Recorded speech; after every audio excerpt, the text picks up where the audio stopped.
मित्रों, बहुत बहुत स्वागत है आपका हमारे चैनल भज राधे पर।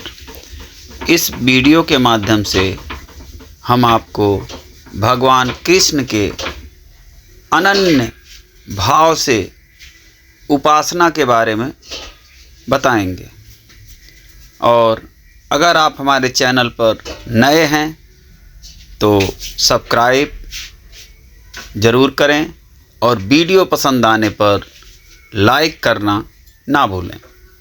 तो आइए शुरू करते हैं बिना देर किए। तो श्रीमद् भगवत गीता में भगवान ने इसीलिए कहा है कि अनन्याश्चिन्तयन्तो मां ये जनाः पर्युपासते तेषां नित्याभियुक्तानां योगक्षेमं वहाम्यहम्। जो अनन्य भाव से मेरी उपासना करता है उसके योगक्षेम का निर्वाह मैं स्वयं करता हूँ। जनाबाई सेविका थी। उनका सौभाग्य था कि वह संत नामदेव के घर में परिचारिका का काम करती थी। पानी भरना, झाड़ू लगाना, बर्तन मांजना, कपड़े धोना और चक्की पीसना उनका नित्य कार्य था। संत नामदेव जी के घर में हमेशा भगवान का भजन कीर्तन होता था। भक्ति की अविरल सरिता बहती थी। धीरे धीरे जना भाई भी इस सरिता में स्नान करने की अभ्यस्त हो गई। मन और प्राण के द्वार खुल गए। संत संग का प्रभाव, भक्ति का प्रवाह अंदर तक होने लगा। अब तो जनाबाई के मुख ही नहीं, प्राणों से भी पवित्र भगवान नाम का निरंतर उच्चारण होने लगा। एक बार एकादशी के दिन संत नामदेव जी के यहाँ भक्त मंडली जमा हुई थी। पूरी रात भगवान विट्ठल का नाम कीर्तन चलता रहा। दिन भर व्रत के चलते जनाबाई ने अन्न ग्रहण नहीं किया था। भक्तजन कीर्तन करते रहे और एक कोने में बैठकर जनाबाई प्रेमाश्रु बहाती रही। द्वादशी का पक्ष लगा और पारण उपरांत जनाबाई घर लौट गई। पूरी रात की थकान थी। अगले दिन उठने में उसे देर हो गई। जब नींद खुली तो हड़बड़ा कर उठ बैठी। जल्दी से नित्य कर्म से निवृत्त होकर भक्त शिरोमणि नामदेव के घर पहुंची। झाड़ू किया, बर्तन मांजे और कपड़े धोने के लिए नज़दीक चंद्रभागा नदी के किनारे पहुंची। कपड़े धोते धोते ध्यान आया कि जिस कमरे में कीर्तन होता है उसे तो हमने व्यवस्थित करना तो भूल ही गई। कपड़े धोने के लिए डुबाए जा चुके थे। उसे छोड़कर जाना भी संभव नहीं था। पूर्व दिन के एकादशी व्रत, भजन, संतों के संग और रात्रि जागरण का आनंद था कि जनाबाई का हृदय अपने आराध्य के लिए पूरी व्यवस्था नहीं कर पाने के बोझ से भर आया। भक्त के मन की पीड़ा भगवान तक पहुंच जाती है। वह तत्काल कोई न कोई उपाय जरूर करते हैं। लीला हुई।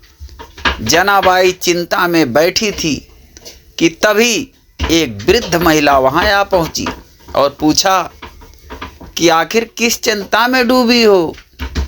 जनाबाई ने परेशानी बता दी। उन्होंने कहा कि जाओ, तुम कीर्तन का कमरा ठीक कराओ, तुम्हारे कपड़े मैं धो दूंगी। जनाबाई को तो जैसे संजीवनी मिल गई। उन्होंने कहा, माता तुम कपड़े धोना मत, बस केवल देखभाल करती रहो, मैं तुरंत कमरा ठीक करके आती हूँ।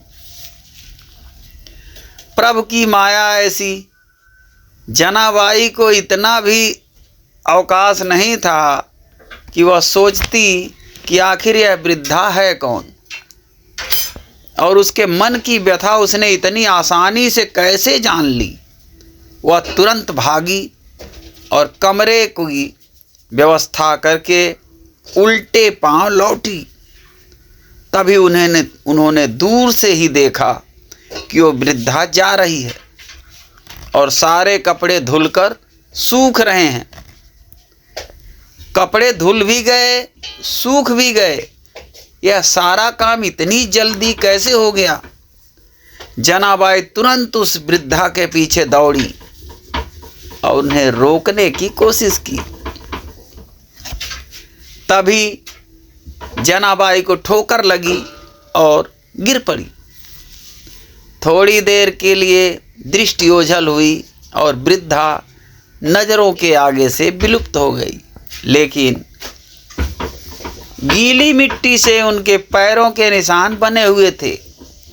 जनाबाई तुरंत जाकर वापस लौटी। भक्त नामदेव जी के यहाँ सभी भक्त जमा थे। उन्होंने यह घटना सभी को सुनाई। सभी ने आकर पैरों के उस निशान के दर्शन किए। उस मंडली में बड़े बड़े संत और महात्मा थे। वे तुरंत पहचान गए कि ये तो साक्षात महामाई के पांव के निशान हैं। नामदेव जी ने कहा, जनाबाई तुम धन्य हो, जिसके लिए स्वयं महामाया ने आकर कपड़े धोए। इस घटना के बारे में जनाबाई की दशा ही विचित्र हो गई। वह भक्ति में इतनी लीन हो गई कि उनके रोम रोम से हर समय पवित्र भगवान नाम निकलने लगा। फिर तो ये रोज की कहानी हो गई। घर के कामकाज करते करते जनाबाई विह्वल हो जाती करती थी।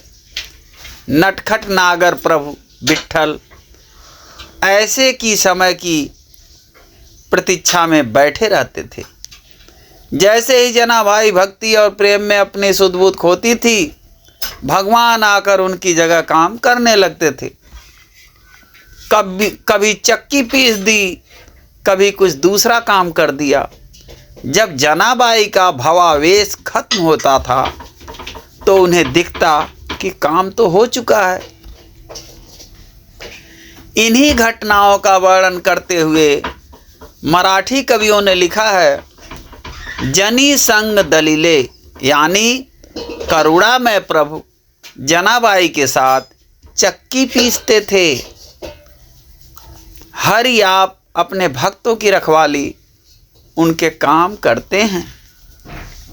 भगवान आकर अपने भक्तों की रखवाली भी करते हैं और उनके काम भी करते हैं। और गुरुवाणी में संत गुरु अर्जुन देव जी के द्वारा हरि मंदिर की सेवा के लिए आप नारायण आए थे। जय श्रीमन नारायण, जय श्रीमन नारायण।